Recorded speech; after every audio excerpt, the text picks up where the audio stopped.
पुली पे बेस्ड कुछ ऐसे क्वेश्चंस होते हैं कि उसमें जितने भी कनेक्टेड बॉडीज है सबका एक्सेलरेशन सेम होता है, और वैसे क्वेश्चंस को सॉल्व करने का एक शॉर्टकट फॉर्मूला है। आ जाइए बताता हूँ, एंड मैं एग्जांपल से कुछ क्वेश्चंस को सॉल्व करके भी आपको दिखा दूंगा।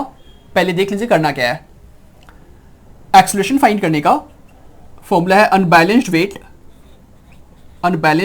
वेट बाय टोटल मास। ठीक है, एग्जांपल्स में मैं करके दिखा दूंगा कुछ क्वेश्चंस को। एग्जांपल में मैं कुछ क्वेश्चन को सॉल्व करके दिखा दूंगा। यहां पे कुछ रूल है कि if the object is moving vertically, right, if the object is moving vertically तो आपको वेट इक्वल टू mg लेना है। If the object is moving horizontally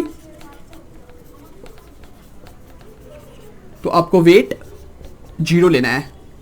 and if it is moving on the inclined surface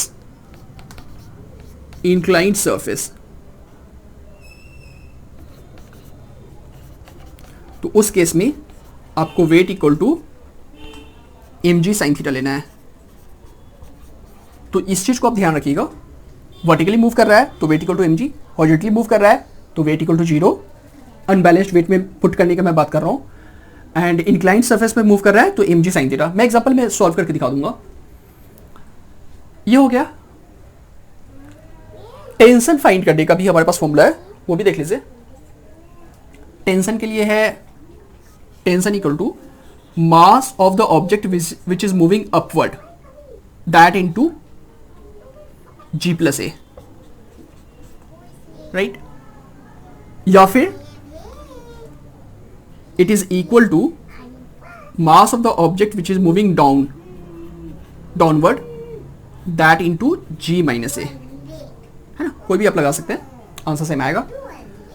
so tension find करने का आप ये direct formula ये लगा सकते हैं, एंड एक्सेलरेशन फाइंड करने के लिए आप डायरेक्ट फॉर्मूला ये लगा सकते हैं। मैं एग्जांपल में भी यूज करके दिखाऊंगा आपको। सो जैसे देख लीजिए, ये है एक पुली है, let's say 5 kg, 8 kg and ये फिक्स्ड पुली है, राइट। तो इसमें जितने भी ऑब्जेक्ट्स हैं दोनों का एक्सेलरेशन सेम होगा।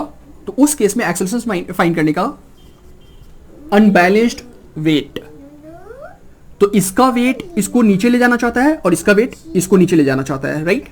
तो इसका वेट को नीचे ले जाने में ये अपोज करेगा, तो अनबैलेंस्ड वेट में आ जाएगा mg ऑफ दिस, मतलब 8g 9.8 माइनस 5g, राइट, क्योंकि इसका मोशन को ये अपोज कर रहा होगा इसलिए minus, by total mass 8 plus 5, right.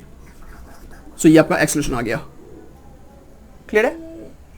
Tension find करने के लिए, है ना, कोई भी आप लगा सकते हैं, mass going up into this या mass going down into this, right. तो अगर हम ये लगाते हैं तो मास गोइंग अप में आपका है 5, सो 5 into ji plus A, right, और ए आपका यहां से मिल चुका है तो आप यहां पुट कर लेंगे तो आपको टेंशन मिल जाएगा। क्लियर है? सो ये कैसे यूज करना है वो आपको क्लियर है, राइट। यहाँ एग्जांपल में दिख गया। हॉरिजॉन्टली का क्या कॉन्सेप्ट है उसको देख लीजिए।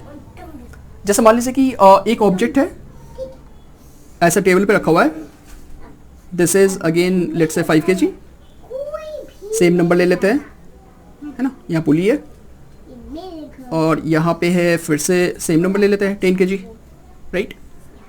तो ये नीचे मूव करेगा और ये इस साइड स्लाइड करेगा, right. The reverse is not possible, frictionless है, फ्रिक्शन को अपोज कर रहे हैं, इग्नोर कर रहे हैं हम लोग।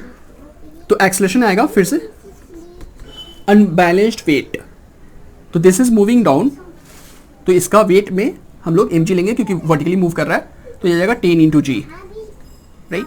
और ये हॉरिजॉन्टली मूव कर रहा है तो उसका वेट हम लोग 0 लेंगे, तो यहाँ प्लस या माइनस कुछ भी नहीं होगा क्योंकि 0 है, बाई टोटल मास, तो 5 प्लस 10। यहाँ हमने लिया था 5 एंड 8, चलिए डिफरेंट नंबर हो गया, कोई बात नहीं। So this is the acceleration. And tension find करने के लिए same formula, this is going down, right, this time, तो हम लोग ये लगाएंगे, ये नहीं लगा सकते हैं, तो ये आएगा मास गोइंग डाउन जो कि 10 है इंटू जी माइनस ए, राइट। तो ए जो यहाँ हमने फाइंड किया है उसको यहाँ हम लोग पुट कर लेंगे तो टेंशन हमें मिल जाएगा। क्लियर है? बट यही अगर ऐसा होता, इसको थोड़ा सा और बढ़ा दीजिए, यहाँ पे एक ब्लॉक है, यहाँ पे एक और पुली है, और यहाँ पे ब्लॉक है, ठीक है, यहाँ पे एक ब्लॉक है. So this time we have 3 blocks, 5 kg, 10 kg और 40 kg, राइट. तो एक्सेलरेशन फाइंड करने के लिए इसका मास ज़्यादा है, तो नो डाउट कि this system will move this side. तो अनबैलेंस्ड वेट में आएगा हमारा 40 g. This is moving horizontally, तो इसका वेट हमारा 0 आएगा हॉरिजॉन्टली के लिए. तो इसका वेट में कुछ इसका कंट्रीब्यूशन नहीं होगा, कुछ भी इसका इफेक्ट नहीं आएगा. और ये 10 kg जो उसका मोशन को जो उस साइड मूव कर रहा है उसको अपोज करेगा इसका वेट, राइट. ये जो पूरा सिस्टम इस साइड ऐसे मूव कर रहा है तो इसका वेट उसको वापस इस तरफ पुल करने की कोशिश करेगा, इसलिए माइनस होगा. तो ये 10 g unbalanced weight by total masses. तो 40 + 5 45 + 10 55, राइट. और टेंशन फाइंड करने के लिए फिर से वही फॉर्मूला लगा दीजिए, इन दोनों में से कोई भी एक. तो दिस इज गोइंग डाउन, तो अगर हम उसके लिए लगाएं तो ये जाएगा 40 × g - a. g का वैल्यू पुट कर दीजिए 9.8, ये आ गया. तो यूजिंग दिस कॉन्सेप्ट, अच्छा मैं ये इंक्लाइंड सरफेस वाले एग्जांपल भी दिखा दूंगा. यूजिंग दिस कॉन्सेप्ट क्या हो रहा है कि आपको एफवीडी बना करके दो इक्वेशंस बना करके जैसे हम लोग सॉल्व किया करते थे वैसे करने की जरूरत नहीं है, डायरेक्ट फॉर्मूला लगा सकते हैं. ये है फॉर्मूला एक्सेलरेशन फाइंड करने का, राइट. एंड ये है फॉर्मूला टेंशन फाइंड करने का. तो आपको 2 इक्वेशंस बना करके सॉल्व करना उतना पूरा करने की जरूरत नहीं है, आप ये शॉर्टकट फॉर्मूला डायरेक्ट लगा सकते हैं. इंक्लाइंड वाले एग्जांपल देख लीजिए. जैसे मान लीजिए कि एक ऐसा इंक्लाइंड सरफेस है, यहाँ पे ऑब्जेक्ट है, इसका 5 kg ले लीजिए, यहाँ फिर से 10 kg ले लीजिए, है ना.